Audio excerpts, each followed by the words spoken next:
ভারতীয় সীমান্তরক্ষী বাহিনী বিএসএফের গুলিতে চাঁপাইনবাবগঞ্জের তেলকুপি সীমান্তে এক বাংলাদেশি যুবক আহত হয়েছেন। শনিবার ভোর 5:30টার দিকে তিনি বিএসএফের গুলিতে আহত হন। পরে সকাল 11:30টার দিকে তাকে রাজশাহী মেডিকেল কলেজ হাসপাতালে ভর্তি করা হয়। গুলিবিদ্ধ যুবকের নাম মোহাম্মদ হাবিল উদ্দিন।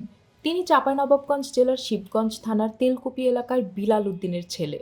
রাজশাহী মেডিকেল কলেজ হাসপাতালের জরুরি বিভাগের ভারপ্রাপ্ত চিকিৎসক ডাক্তার শঙ্কর কুমার বিশ্বাস এই তথ্য নিশ্চিত করেছেন। এলাকাবাসীর বরাত দিয়ে স্থানীয় ইউপি সদস্য কাশেদ আলী জানান, ভোররাতে সীমান্ত এলাকার গমের জমিতে পানি দিতে গিয়ে বিএসএফের গুলিতে হাবিল আহত হন। পরে স্থানীয়দের সহায়তায় তাকে উদ্ধার করে হাসপাতালে নিয়ে গেছেন পরিবারের সদস্যরা। আহত যুবক জানান, চাঁপাইনবাবগঞ্জ জেলার তেলকুপি সীমান্তে ভোর 5:30টার দিকে গম খেতে পানি দিতে গেলে বিএসএফ তাকে গুলি করে। এতে তিনি পিঠে গুলিবিদ্ধ হন। পরে আহত অবস্থায় স্থানীয় লোকজন তাকে উদ্ধার করে চাঁপাইনবাবগঞ্জ সদর হাসপাতালে নিয়ে যান। তার শারীরিক অবস্থার অবনতি হলে চিকিৎসক তাকে উন্নত চিকিৎসার জন্য রামেক হাসপাতালে রেফার করেন। রাজশাহী মেডিকেল কলেজ হাসপাতালের জরুরি বিভাগের ভারপ্রাপ্ত চিকিৎসক ডাক্তার শঙ্কর কুমার বিশ্বাস বলেন, শনিবার বেলা 11:30টার দিকে হাবিলকে রামেক হাসপাতালে আনা হয়েছে। তার পিঠ এখনও গুলিবিদ্ধ অবস্থায় আছে।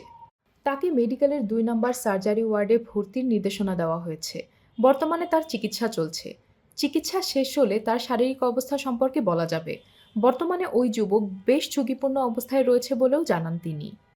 এদিকে গুলির ঘটনায় ৫৯ বিজিবির মহানন্দা ব্যাটালিয়নের অধিনায়ক লেফটেন্যান্ট কর্নেল গোলাম কিবরিয়া জানান, ভোরের দিকে সীমান্তে ভারতের অভ্যন্তরে গুলির শব্দ পাওয়া গেছে। এ বিষয়ে বিএসএফের কাছে জানতে চাওয়া হবে। তবে কারো আহত বা নিহত হওয়ার ঘটনা জানা যায়নি। উল্লেখ্য, শিবগঞ্জ উপজেলার কিরণগঞ্জ ও চৌকা সীমান্তে কাঁটাতারের বেড়া নির্মাণ নিয়ে বিএসএফ বিজিবির মধ্যে এবং কাঁচা গম ও গাছ কাটা নিয়ে দুদেশের কৃষকের মধ্যে উত্তেজনার ঘটনা ঘটেছিল।